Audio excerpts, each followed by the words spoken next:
IHSG hari ini 5.350, turun 38% dari puncaknya di 8.700 hanya dalam 6 bulan. Padahal GDP Indonesia ini tumbuh 5%. Kalau ekonomi bagus, kenapa portfolio kita merah ya? Dan ini bukan pertama kali terjadi. Dalam 10 tahun terakhir, ada 4 tahun di mana GDP Indonesia tumbuh di atas 5%, tapi IHSG tetap minus. Lihat sendiri datanya. GDP Indonesia hampir tidak pernah berubah, tapi IHSG bisa naik 20% atau turun 12% dalam setahun. Inilah data, bukan sekedar hipotesis.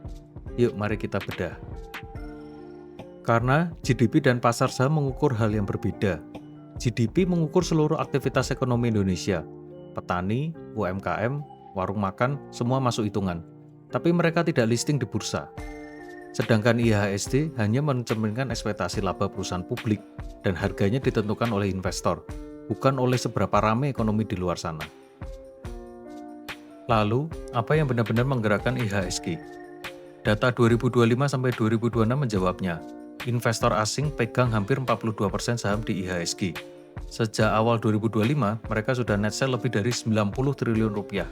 Bukan karena ekonomi Indonesia yang buruk, tapi karena faktor lain. Jadi, ketika mereka pergi, IHSG ikut turun. Jadi, bukan GDP yang perlu kamu pantau setiap kuartal. Ada 3 hal yang lebih relevan. 1. Pergerakan dolar global. Kalau dolar menguat, modal keluar dari emerging market. 2. Net foreign flow.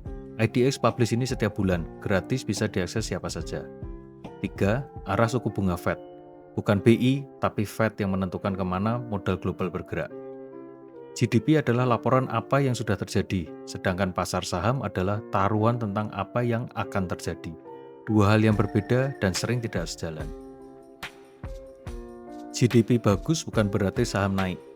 Komoditas boom bukan berarti selalu profit. Trading based on evidence, bukan asumsi. CCF Quant, link di bio.